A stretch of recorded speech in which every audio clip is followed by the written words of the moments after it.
Thank you, Walid, for this nice and short introduction. So you can Google me. This is actually a very nice way of introducing a person. Seriously. I just came from Jordan, actually directly to you over here. You've been addressing also other issues that has to do with the media performance, especially in Iraq and what's really happening over there. But again, when I told them that I'm coming to you addressing issues of climate change and the performance of the media was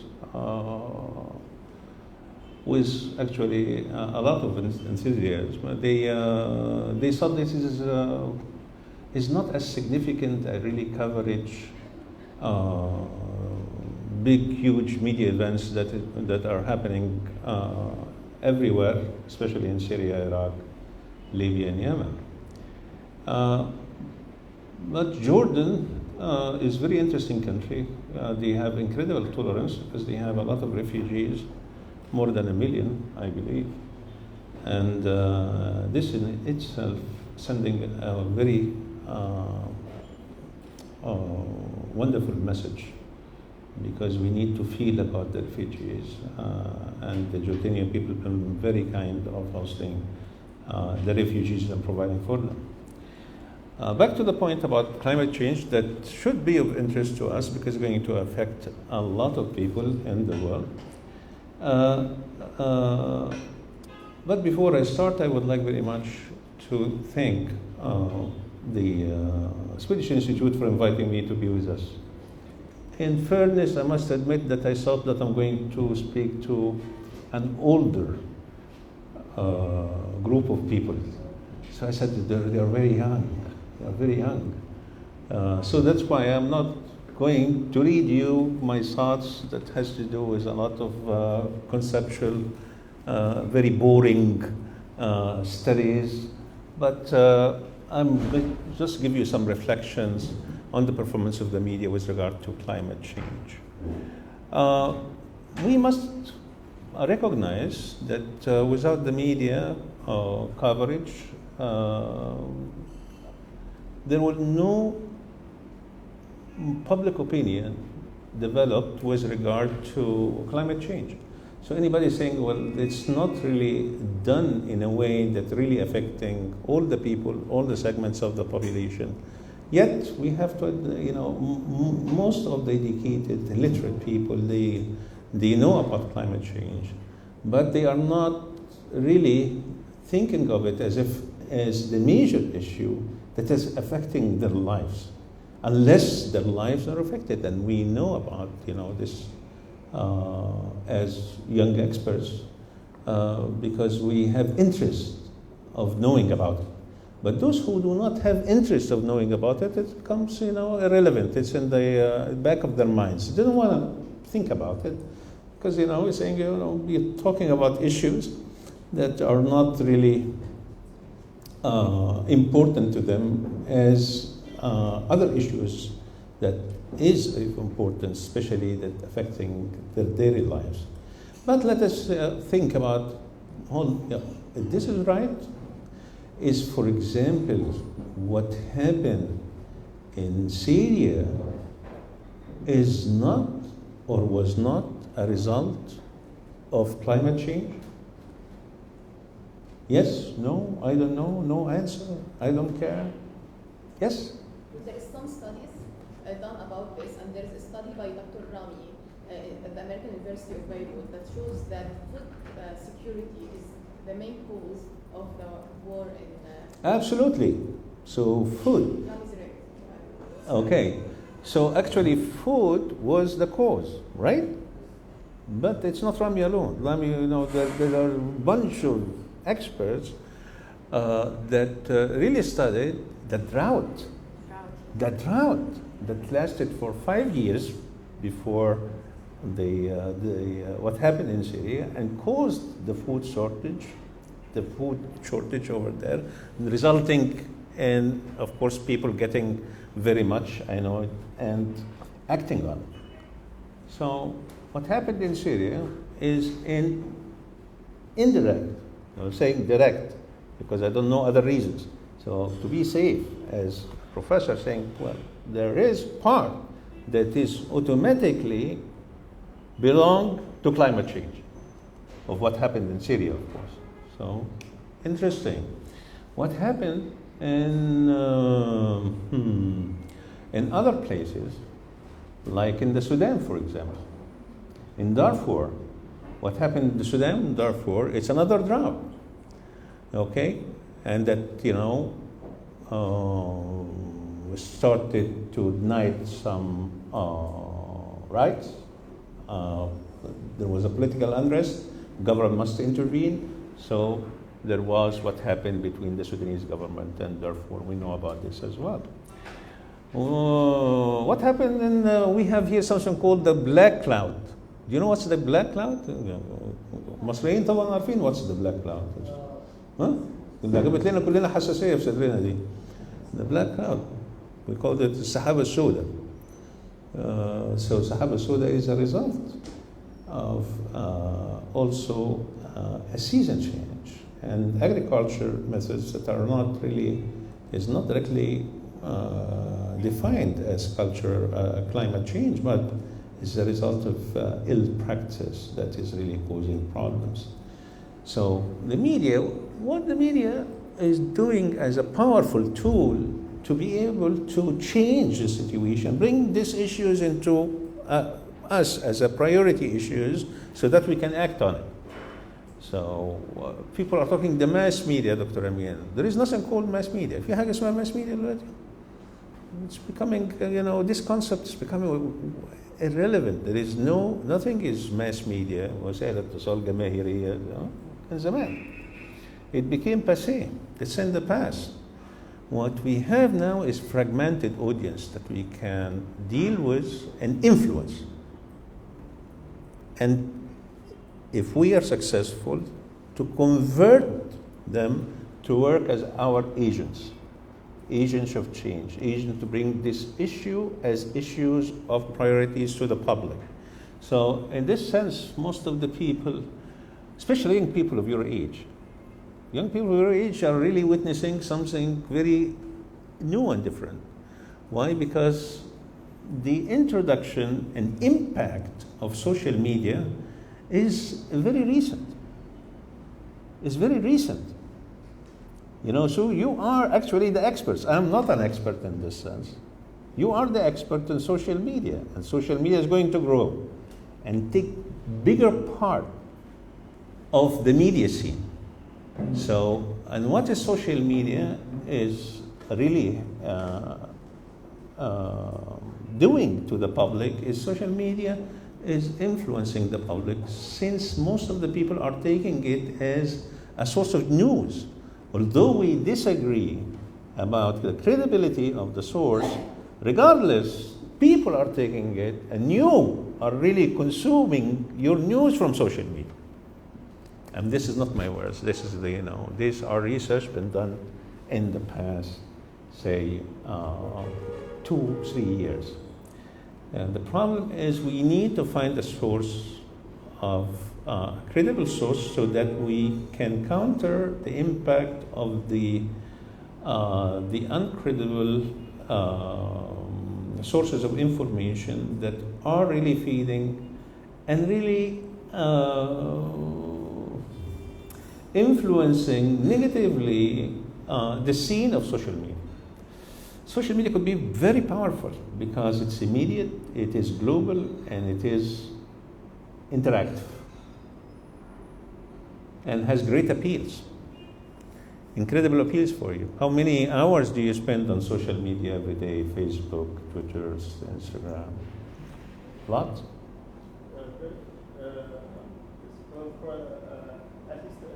Hours. 3 hours a day? Average? More? More. It became an ritual. First thing you do when you wake up is looking at your Facebook.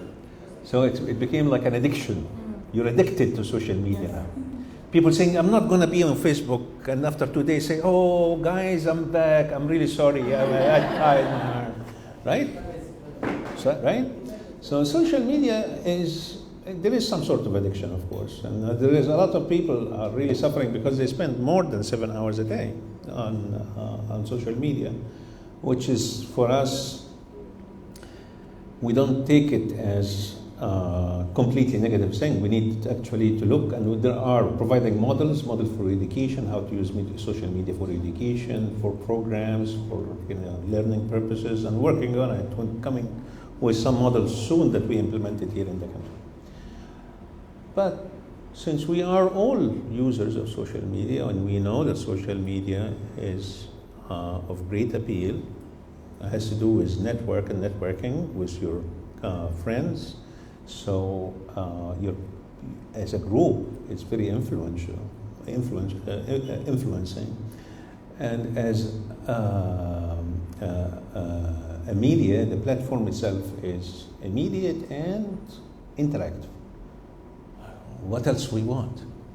What else we want to take advantage of this social media?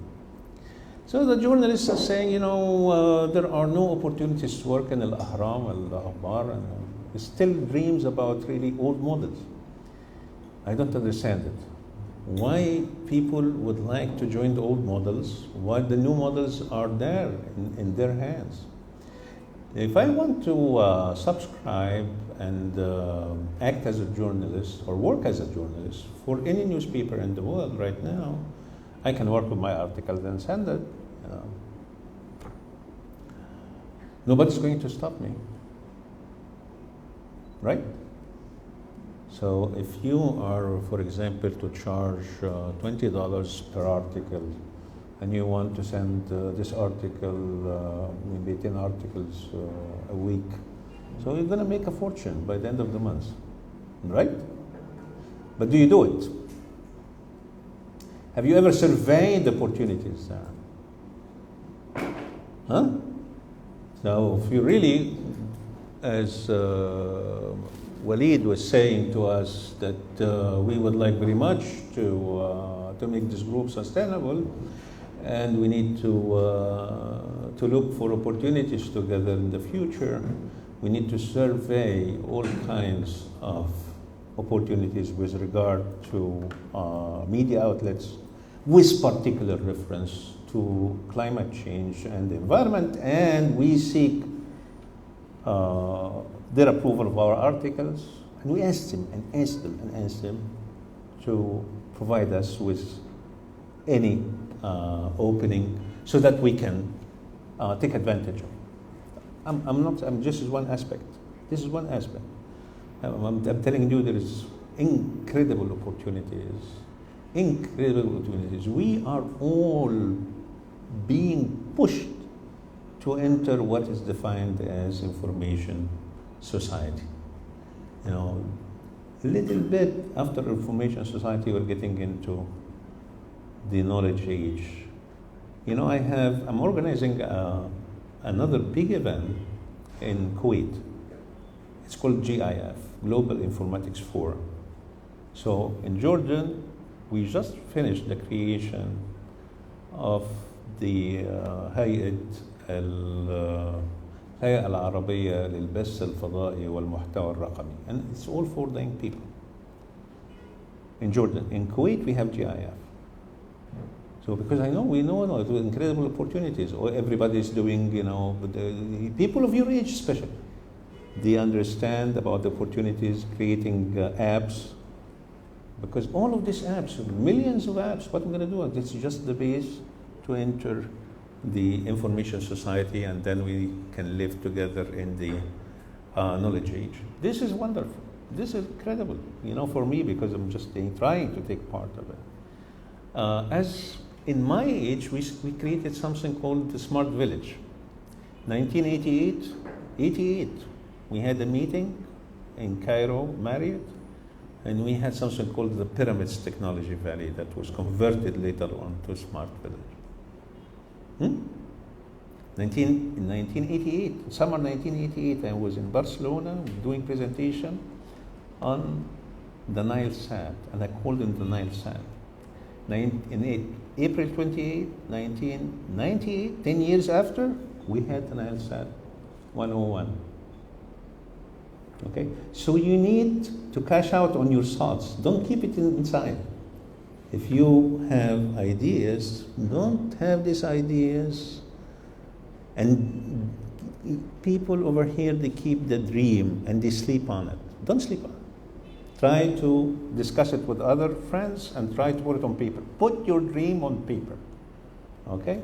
So, in this sense, let us think about social media together with the new media, together with the satellite media and the traditional media. If we can have linked together and work it together in a system, this system is not difficult whatsoever. We have tried in the past. Actually, we published a lot of information about the environment and climate change. But these are where information for the elite, not for audience of sophisticated minds or B class or even wider audience of other classes.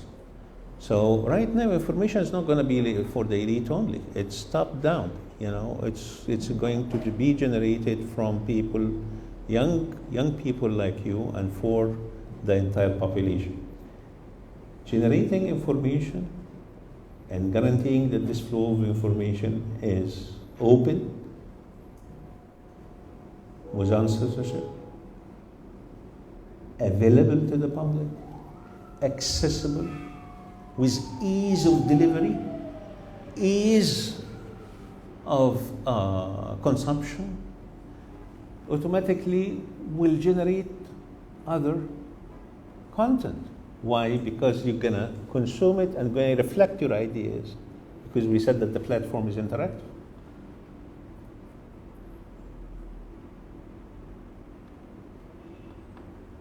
Ideas are difficult to have,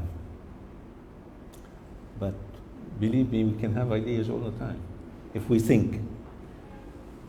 So it takes time to think. It takes time to think. It takes time to have an idea. Time in terms of days. Because time before was longer than the time we have now. We have shorter time. You know why we have shorter time? Because we have too many sources of information that we are exposed to. And this information that we are exposed to, we try to comprehend. And this comprehension automatically will push you to think. And if you think, you're going to generate idea, and you're going to share it with others. تصور حصل مش عارف ايه. These are very important things. Keep it going. So the concept of multitaskers, for example, is coming to you, not to me. I'm a sequential processor. I was born when we had a television, black and white television, when I had to do one thing at a time, and then the next thing, and then the next thing. Right, and that's why driving for me is very difficult, because there are too many variables that I have to deal with. But for others, no, because you can consume all the information and make the right decision. I can believe me, your intrapersonal information is better than my intrapersonal information. If you are going to cross the street, you will do it much better than I do it, because you have been born and dealt with processes dealing with variables that you can make the right decision to cross the street with all of the cars going left and right. But for me, I need to measure exactly the speed and make calculation. That's why it's risky business for me, and it's not risky business. It may be risky, but not as risky for me. So we need to put all of this in perspective and say, well, okay, what's this has to do with climate change? I'm sure that if the media, through you, been